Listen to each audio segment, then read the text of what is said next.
Hey guys, welcome to another MPH video, Motoe Performance and Health. I'm your host, David Pingree, here with Robb Beams. Thanks for having me. And the coach and I are going to go over something today that affects all of us. We spend a third of our life doing this, hopefully, and it's sleeping. How do we improve our sleep? And I'm just going to tee that up and let you go. You know, it's something that everybody searches for, especially when we're already cutting it down to 6.5, 7 hours, and we're like, hey, how do I get all the fringe benefits of it? You know, it's actually quite simple. It just requires a little bit of documentation. First and foremost, our brains are pretty curious. You know, we're always looking to engage. So first thing you've got to do is get all the noise out of the room. And it sometimes is subtle. You know, you'll have someone in the other room, you hear the TV, the radio. In our brains, it doesn't have the ability to go, okay, we're going to go to sleep now, so we'll turn off any audible engagement. It hears something. It says, hey, let's converse with this. At the very least, let's be snoopy and listen. Yeah. And so the idea is you got to get that noise out of there. Some of us have had some luck with earplugs, maybe turning on a fan and having a little bit of white noise. There's those apps on your phone now that can give you that background noise. So that would be the first thing you'd want to take a look at. The other thing is light. A lot of people underestimate the power of our phone being on a nightstand. You keep getting notifications. You may even have it on silent, but you know if a reminder on your calendar pops up or something, I don't know. Just a little buzz. That's all it is. But that light in the middle of the night, you know, there's pitch black and that white light comes on. Even if you have it turned upside down, it's amazing how your brain will catch that.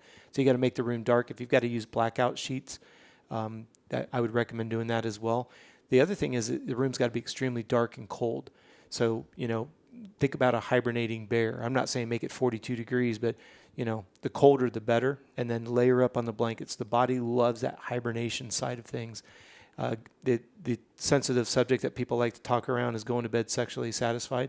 It's a hormonal release. It just, if you look at all the endorphins that come with it, it's a win-win. And then satisfying appetite.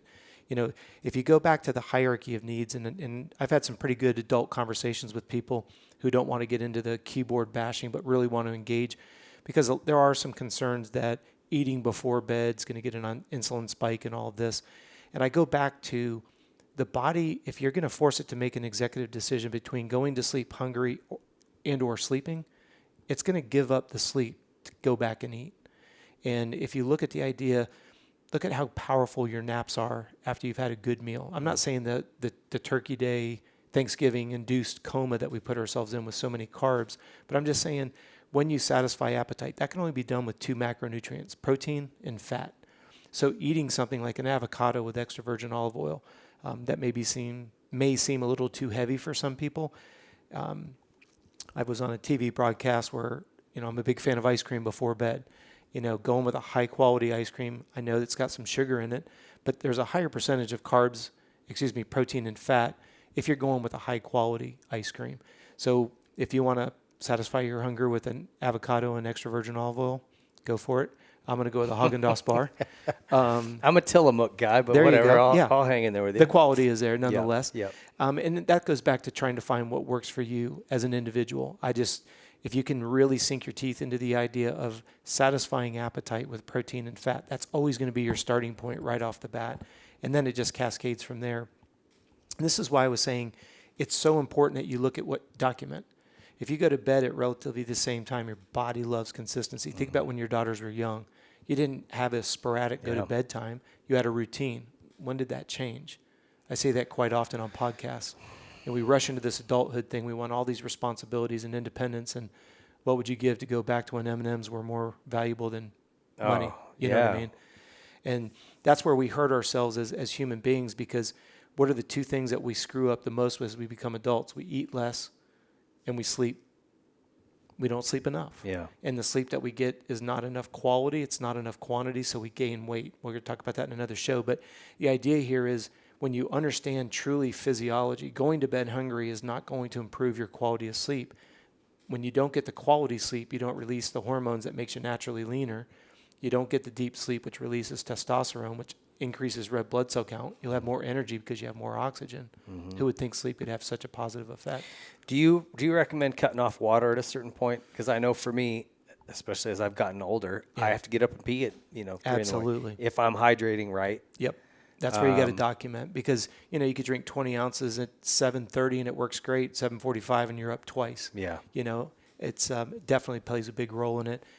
But if you go back and you understand that to find out how much water to take in just from a health standpoint, take your body weight, divide it by 2, spread that out over 8 to 10 hours, your normal work day. Then finding out when you should cut that off. Yeah, that's another important part, right? Well, some people will hear us talk about it on the show, and they'll be like, "Oh, well, it's 4:00 in the afternoon, and I'm 100 ounces behind." Yeah, and not a good idea, because now you're going to ruin your sleep for that night. Yeah. Just recognize that you're behind a little bit. You'll probably notice it on the scale, but just try to be a little bit more cognizant of it tomorrow. And I'll say this, I'm somebody that doesn't. I definitely like to have a good deal on something, but a bed, right? This is like the equivalent of getting cheap on a helmet. That's right.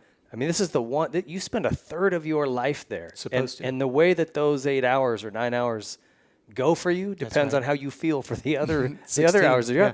Yep. Man, don't get cheap. Find the right bed. And for the listeners that have the privilege of going to the track and going riding in a motorhome, the bed needs to be exactly in your motorhome of what you've got at home. We even ask our clients to have the exact same pillow, the exact same blanket, the exact same fan, try to get the exact same temperature, because the more consistency that you can create, the better your sleep's going to be. Sure. And think about it, as you said in a previous show, how much time and energy do we spend making the money to go racing to only undermine it with a bad bed? Yeah. A cheap bed.